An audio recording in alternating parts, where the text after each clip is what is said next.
It was just after dawn in a sleepy Arizona town when the incident happened, a moment that would change the life of Marie Jenkins forever. Marie, 45-year-old black woman, owned a small roadside diner called Marie's Table. She had been running the place alone for the past 15 years since her husband passed away in a motorcycle accident. The diner wasn't fancy, but it was known for hot coffee, buttery grits, and Marie's warm smile. Locals came for the food, but stayed for the comfort she offered: a kind word, a listening ear, and the feeling of home. That Tuesday morning started like any other. The hum of the coffee machine, the clinking of dishes, and the early birds taking their usual seats at the counter.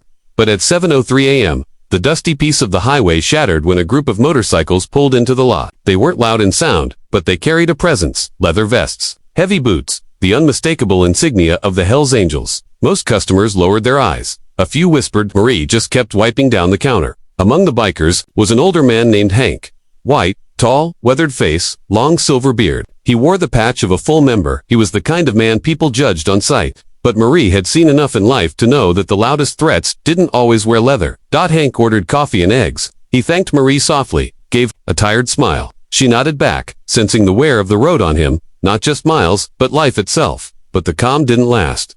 Minutes later, 2 local police cruisers pulled up. The officers came in with their hands near their holsters, their expressions stiff. One of them, Officer Bennett, a man known for his temper, pointed straight at Hank. "You, stand up. You're coming with us." The diner went silent. "What's the charge?" Hank asked, keeping his voice steady. "You don't ask questions here," Bennett snapped, stepping closer. "We got reports of a biker harassing a woman 3 towns over. You match the description." Marie felt something twist inside her. She didn't know Hank, but something was wrong. She had served that man breakfast. She had looked into his eyes. He wasn't shaking. He wasn't sweating. He was calm too. Calm, for someone guilty of that kind of accusation. "That's not how this works," Marie said, stepping out from behind the counter. Her voice wasn't loud, but it was firm. The entire room turned. "Ma'am, stay out of this," Bennett growled. "No, I won't." Marie moved between Hank and the officers. "He's been sitting right here since before 7. Ask anyone here, and I have a security camera over the door. You want to arrest someone, you better bring more than a hunch." The tension was so thick you could taste it. Officer Bennett looked ready to push her aside. But Marie didn't move. She had faced worse in her life. Prejudice, poverty, heartbreak. She had stood alone before. She would stand again. Another officer, younger, looked embarrassed. He glanced at the camera above the counter. "We'll verify that footage," he mumbled. Bennett gave a glare and walked out. Hank, still seated, hadn't said a word.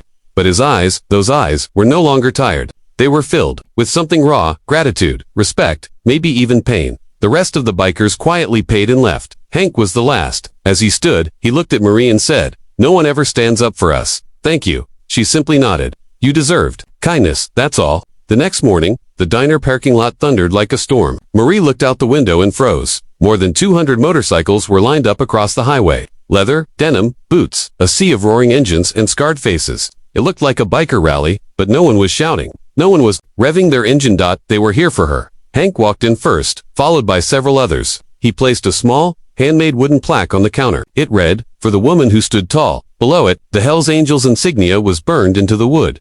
The men didn't come to intimidate, they came to support.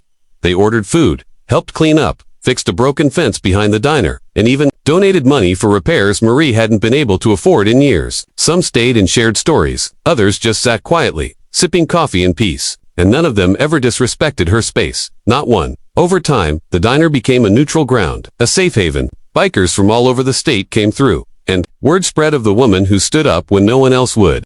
The same townspeople who once raised eyebrows now sat shoulder to shoulder with the very men they once feared. Marie never asked for recognition. She just did what felt right. But what she received was something far deeper, a family she never expected, and a bond that crossed boundaries of race, class, and reputation. Years later, people still talk about Marie's Table, not just as a place for grits and biscuits, but as a symbol of courage, of compassion, of the incredible strength in choosing to see a person, not a patch, not a past, just a person. And all it took was one woman refusing to look away.